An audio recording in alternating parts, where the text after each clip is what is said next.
The saga of the two much-delayed and over-budget Scottish Government-ordered Calmac ferries has cost taxpayers hundreds of millions of pounds. It's also left islanders with a severely disrupted service.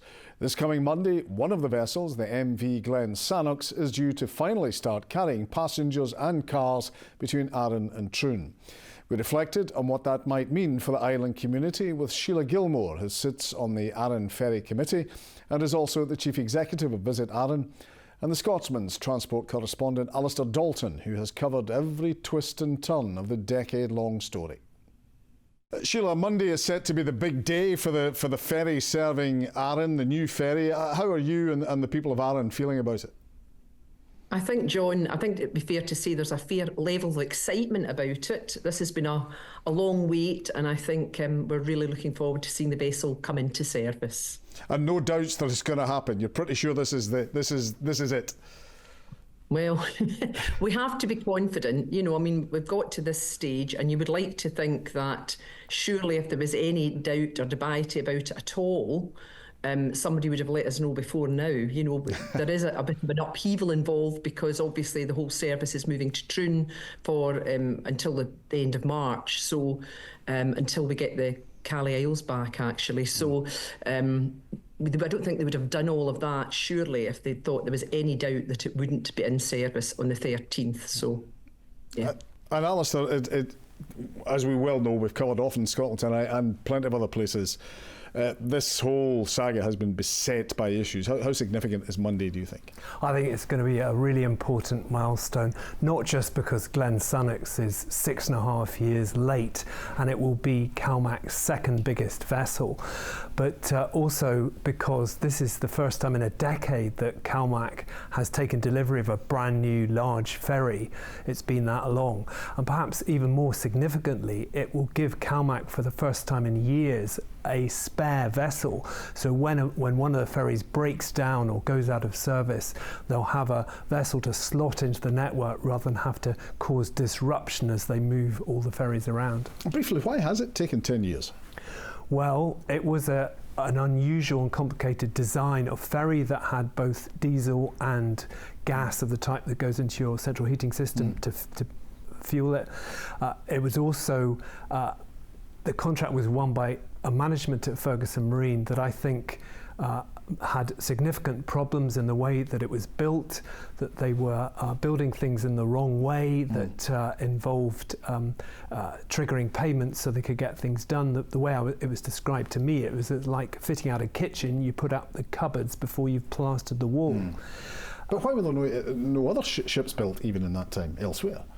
Well, this remember, was supposed to have been delivered 6.5 years ago. So, and we have got many others in the pipeline as well. Sheila, just if you can explain to me how significant a reliable, efficient ferry service is for the people of Arran. Oh, it's absolutely vital, John.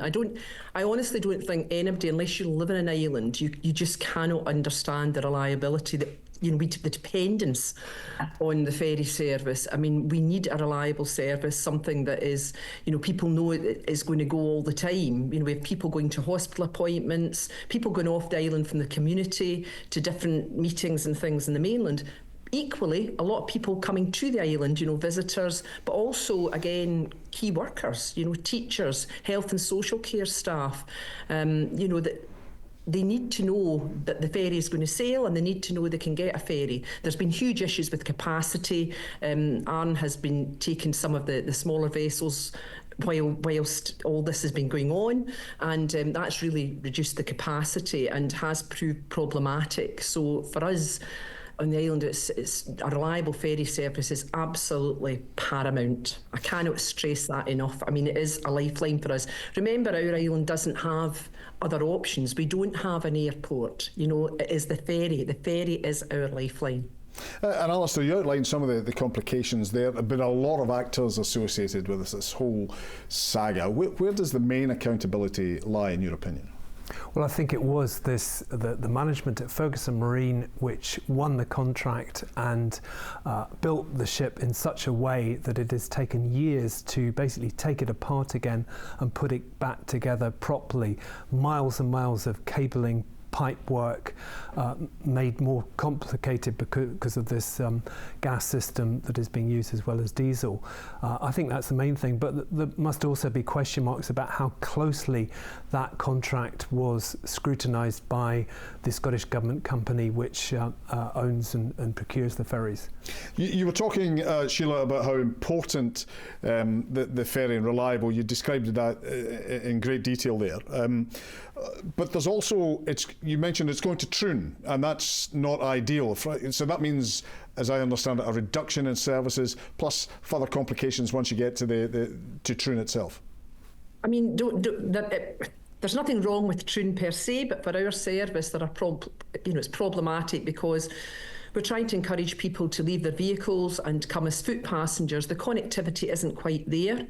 Not the way we have the connectivity at Ardrossan, which is great. People can get a train down from Glasgow and you walk a short distance and you're on the ferry. So at the moment, it is going to be problematic, but it's a means to an end. We would like to think that in a few months we'll be able to return back to Ardrossan, by the end of March. And then we'll have a ferry going from Troon and from Ardrossan, which is absolutely fine because people with vehicles might choose to go from Troon, or indeed if their business is down in South Ayrshire, they may choose to go as foot passengers as well. We need the service, there's no doubt about it, but the issues up at Ardrossan are going to be long term in that there's no decision yet made about investment into the harbour there, and that's another group of parties, if you like, that are involved in that. It's not any one person, which is a bit like, as Alistair's just touched on, it's a bit like the design of the ferry. It's not down to just one agency. There's a lot of agencies involved in these things. I don't know why that is, but it is. And they don't seem to be moving very quickly on making a decision about Ardrossan Harbour. The business case still hasn't come through and we still haven't gone to tender, so that will be a very long drawn out process. And of course, further down the line, Alistair, there's the second ferry that was part of all of this, the Glen Rosa. What's going to happen there? Yeah, I think there is a question mark over Glen Rosa that, unlike Glen Sannox, which has gone back and back in its delivery date, the delivery date for Glen Rosa is still set as September this year. I think there's a very fair chance that will be set back as well because some of the parts were switched between the two ferries to get Glen Sannox completed. So you've got that. You've also got 4 ferries being built in Turkey for the Isla routes and some other routes that at least 2 are due to be delivered this year, possibly more, although they have been delayed as well due to various world circumstances. That should firmly put Calmac on the course to rejuvenating its fleet and making things far more reliable. And briefly, from an Arran point of view, Sheila, the Glen Rosa is going to make a difference as well. If we get the Glen Rosa, at the moment they're saying that the Glen Rosa is coming to this route, but let's just wait and see what happens. As Alistair said, there's a lot of vessels coming into the fleet, so actually where vessels are positioned may well change. I mean, they took the Glen Sannox away last weekend to take her up to try it out in other ports in the network. I think that makes sense because then you have more resilience within the fleet. Okay. So actually, who knows? Will we get the Glen Rosa too? We'll wait and see. We'll wait. Maybe the old Isle of Arran will still be ploughing the fifth and still doing a bit for us, because she's certainly done well up to now. We shall see. Thank you both for joining us in Scotland Tonight.